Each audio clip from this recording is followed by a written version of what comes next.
Hi class, this is Steve Cave. I'm your instructor for the term, and I wanted to give you a quick tour of what Blackboard looks like and what this class looks like on Blackboard for those of you who are brand new to any doing this stuff online or anything like that. As you can hopefully see my screen here and you can see my cursor moving around, when you show up on your Blackboard course, it should look something like this. You showed up on the announcements page. If we go over to the left, you can see all the different links that you can have access to. So right now we start off announcements. Right now announcements is just these couple of things, right? There's a general welcome to the course, and then this will stay up on top for about a week telling you how to get email on your phone and whatnot. Then I'll delete that.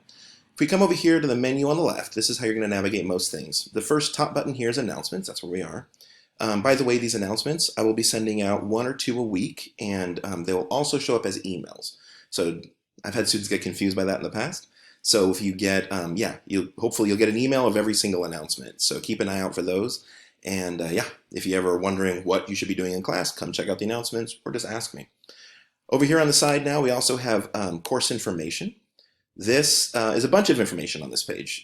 Probably too much, might be a little bit overwhelming. The only things you need to really be concerned about are in this top box, and they're the course syllabus and the course schedule. So if you click on course syllabus, you'll download the course syllabus as a Word document. Course schedule tells you when everything is due. It has dates on it and everything. So this is a really good document to also print and keep, maybe next to your computer or just to have downloaded. Over here also underneath course information, you have course content. Here's where all the get rid of that. Here's where all the modules are. So when you are working through this class, here's how it works. Each week you do one module. So for week 1, you'll be doing module 1. You can scroll down and see all the different modules. This is a summary of what the outcome is that we're looking for, objective, and then what's due. So you can scroll all the way down to see module 10. So that's nice, right? So looking at this, if you click on a module, it opens up, and then you see all these boxes. Now basically, the basic system of this is just read through the boxes and continue through all of it. So you do this part, following any links that are there. Then this module 1, this takes you to the discussion board to do your self-introductory project. That's nice. Then you come back and you do all this. What is academic writing? Read all about that. The writing process, read about that, follow some links, watch a video. There's a video on pre-writing. This is all really helpful stuff. There's this knowledge check quiz to find out like how you are doing, how to choose a topic, and how to write a thesis statement. For week 1, we're going to be focusing a lot on writing thesis statements. If you don't know what a thesis statement is, or you're listening to that, and like a lot of students, I've taught high school English for a lot of years before I became a college professor, and I know whatever, regardless of your level, high school or college, the concept of a thesis statement can be overwhelming. Just hearing it, for some people, they just shut down and go, I don't know how to do that. That was me too. So here are instructions, how to write a thesis statement. Watch this video, figure this out, and if you don't know by the end of this week how to write a thesis statement, talk to me, send me an email, right? We need to talk, because this is important. You can't pass this course without writing a good thesis statement. The good news is, they're actually not that tough. Thesis statements are an incredibly simple thing. They just have a lot of packaging around them. They're loaded a bit because of teachers, probably your high school teachers, just pounding them into the ground. So unfortunately, that's what we got to start with because they're key to making a good essay. All a thesis statement is a sentence that tells the reader what the essay is about. Anyway, follow this. You'll figure it out. If you have any questions, please talk to me. There's a couple of videos about how to write thesis statements. Here's me explaining everything, how to write a thesis statement. I'll walk you through. Here's a really great little formula that you can follow for how to write this thesis statement. I'm trying really hard in week 1 to get you to write a good thesis statement.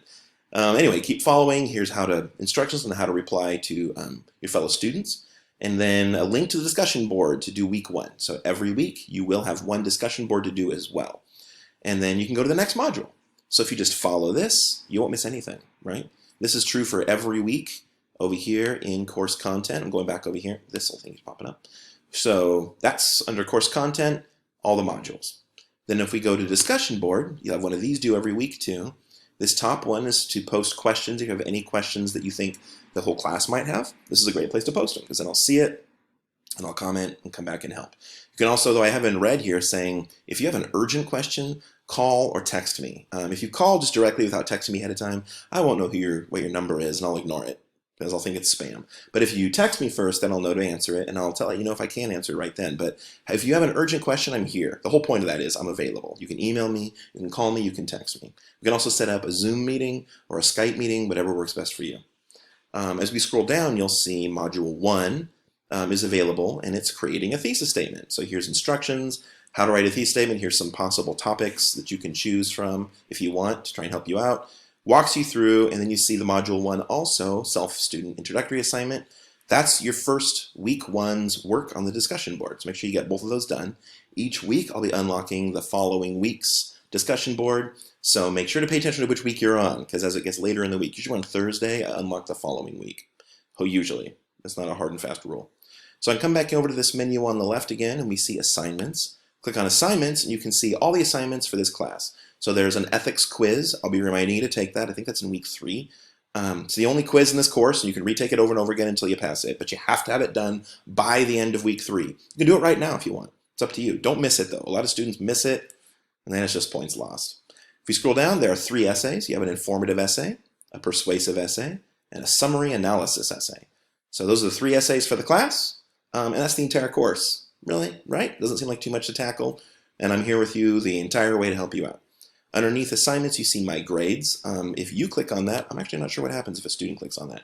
For me, it shows, oh, it shows your grades. That's perfect, which are for me nothing, because I'm not in the class. As a teacher, when I click on that normally, it shows my grade book. And then there's faculty information, last thing I want to show you. So a little bit of blurb about me. There's my face and my email address and my phone number. So that's helpful. There's also other people you might need to get a hold of. There's Anna and Jennifer. Jennifer will be teaching week 2, and Anna's there to help you out if you have any bigger questions or need help with anything big. She's more big scale. And then I am your instructor for the course. And then the rest of these links over here are helpful. There's going to contact your fellow course members, get to your email, and then there's collaborating and getting help, and then jumping over to the library. That's the entire thing. That's how you navigate. One last thing I do want to mention, since this class looks like it's going to be pretty big, when you're in the discussion board, something I want to make sure you see, here's Module 1. Some of you, 3 of you have already posted. That's awesome. Good job. If you scroll down to the bottom, if you can kind of see my little picture here, I'm going to vanish for a minute. You see the displaying pages, and it says 1 to 3. Can you see that? Am I gone right now? I hope I'm gone. As this page gets longer, and once it gets to a full page, you'll have to hit next to see the next page. That's the cost of having such a large class. So just make sure you notice that down on the bottom. Otherwise, these first few people who post never get comments, and that's a bummer. Anyway, that's my entire tour of how to use Blackboard in this class, and I'll see you on the discussion boards. Get a hold of me if you have any questions ever. Thank you very much, and yeah, hope you guys have a really good term. I'm here for you. I think it's going to be great.